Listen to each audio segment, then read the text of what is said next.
नमस्कार, due bridge में आपका स्वागत है। आप देख रहे हैं शाह आलम के साथ। तो आइए रुक करते हैं खबरों की ओर। अर्पणा यादव ने मां पर एफआईआर पर कहा नो कमेंट। सुल्तानपुर में राहुल गांधी पर कसा तंज, पीएम ने राष्ट्र विरोधियों की नीति कर दी बिल्कुल खराब। आपको बता दें, उत्तर प्रदेश महिला आयोग की उपाध्यक्ष अर्पणा यादव शुक्रवार को सुल्तानपुर पहुंची। अपनी मां पर हुए केस को लेकर सवाल पर उन्होंने नो कमेंट कर सवाल को टाल दिया। राहुल गांधी के हाइड्रोजन बम मामले पर उन्होंने कहा कि देखिए, वोट चोरी करना न करना एक विषय है और कांग्रेस से ज्यादा वोट चोरी किसने की है। देखें आगे की पूरी रिपोर्ट। मुझे बहुत अच्छा लगा सुल्तानपुर का जेल देख करके कि यहाँ पर बहुत व्यवस्थित है और महिला बंदियाँ जितनी भी थी उनके लिए सबसे बड़ी बात है पुस्तकालय का निर्माण हो रहा है। मैं अपनी तरफ से यहाँ पर किताबें भी दूंगी और मैं चाहती हूँ कि यहाँ पर जितना भी समय उनका होए वो कुछ अच्छा सीखें, एक बेहतर इंसान के रूप में जब भी उनकी सज़ा पूरी हो वो बाहर निकले तो यहाँ से जो भी अध्ययन करेंगी, अपना जो उनका संस्मरण रहेगा जेल का वो अपना। मैम, अभी कल आपकी माताजी समेत 5 लोगों पर एक ज़मीन घोटाले को लेकर एफआईआर हुई है। मैम, विजिलेंस जांच के बाद हुई। अच्छा, अखिलेश जी का एक अभी बयान आया है, वो बोल रहे हैं कि इस सरकार में 90% जो है सिंहनाद चल रहा है। आप अपने निरीक्षण के बारे में बात करें। मैम, वो कह रहे हैं पीडीए वालों की अनदेखी की जा रही है। नहीं, आप इसके निरीक्षण के बारे में बात करिए। मैडम, राहुल जी के हाइड्रोजन बम को लेकर क्या कहना चाहिए? कौन सा बम? राहुल गांधी कल एक पीसी करके वो बोल रहे थे कि भाजपा सरकार वोट चोरी कर रही है। देखिए, वोट चोरी करना ना करना एक विषय है और सबसे बड़ी बात है कि कांग्रेस से ज़्यादा वोट चोरी किसने करी है।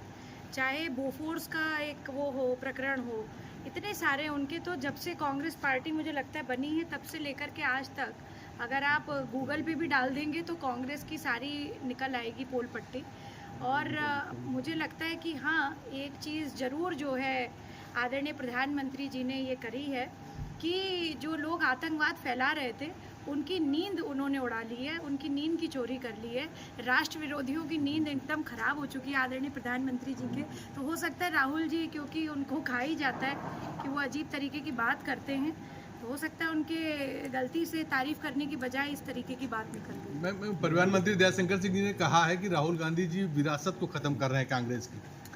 देखिए, ये चीज़ मुझे नहीं पता कि वो क्या ख़त्म कर रहे हैं, नहीं ख़त्म कर रहे हैं, परंतु इस तरीके की अजीबोगरीब बात जो वो करते हैं मुझे नहीं लगता है कि उनको करनी चाहिए। तथ्यात्मक बातें करनी चाहिए। इलेक्शन कमीशन का भी उन्होंने बड़ा विध्वंस करके जो है एक तरह से अपशब्द बोले कमीशन के बारे में, और इस तरीके की जो एजेंसीज़ होती हैं जो भारत सरकार की हैं उनके बारे में अनाप शनाप बोलने से आपकी राजनीति नहीं चमकेगी।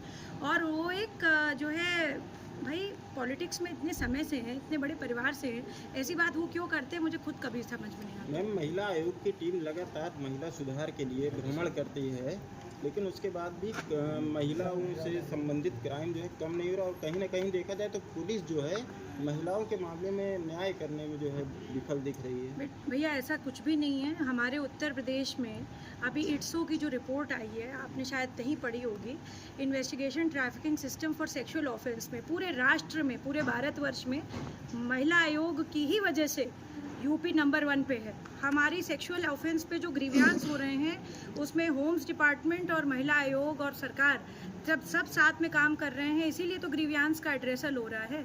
और ये तो सामाजिक कुरीति है ना कि कोई सरकार तो कहती नहीं कि किसी महिला के साथ आप बदतमीज़ी कर दें, कोई सरकार नहीं कहेगी कि कभी किसी महिला को आप अपशब्द कह दें।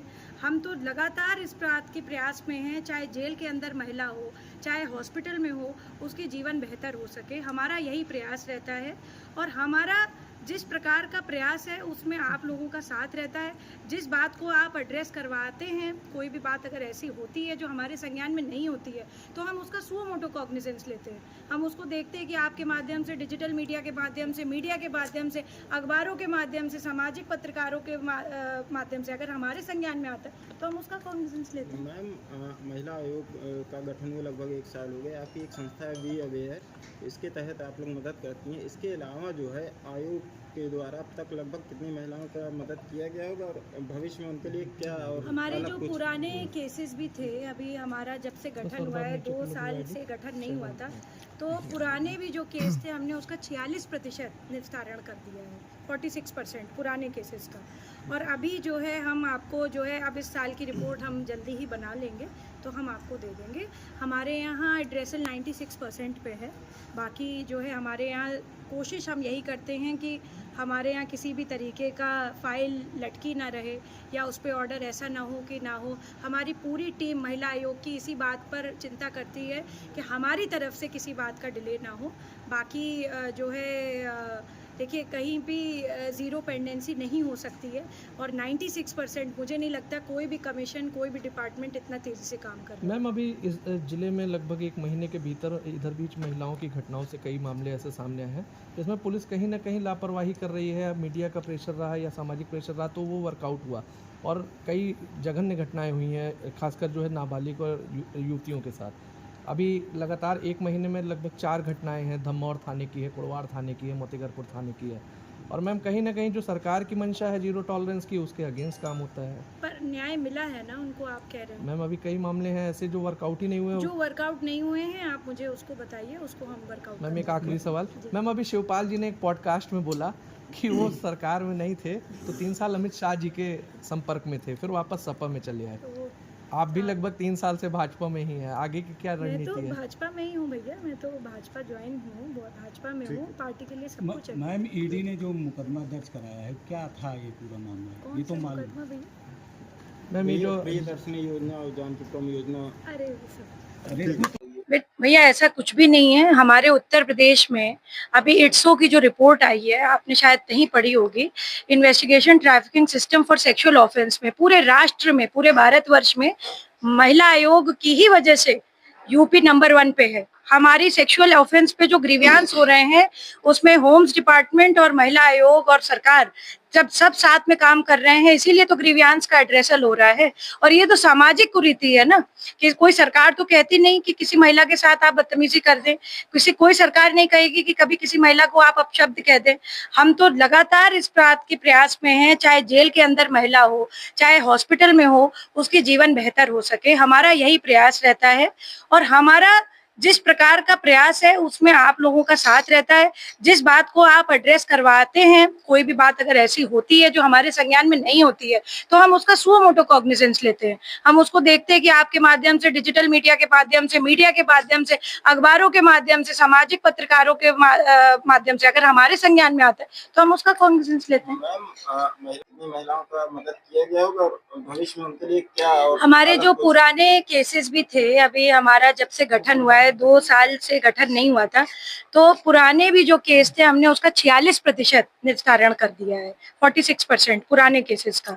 और अभी जो है हम आपको जो है अब इस साल की रिपोर्ट हम जल्दी ही बना लेंगे तो हम आपको दे देंगे। हमारे यहाँ एड्रेसल 96% पे है। बाकी जो है हमारे यहाँ कोशिश हम यही करते हैं कि हमारे यहाँ किसी भी तरीके का फाइल लटकी ना रहे या उस पर ऑर्डर ऐसा ना हो कि ना हो। हमारी पूरी टीम महिला आयोग की इसी बात पर चिंता करती है कि हमारी तरफ से किसी बात का डिले ना हो। बाकी जो है देखिए कहीं भी ज़ीरो पेंडेंसी नहीं हो सकती है और 96% मुझे नहीं लगता कोई भी कमीशन कोई भी डिपार्टमेंट इतना तेजी से काम कर रहा है।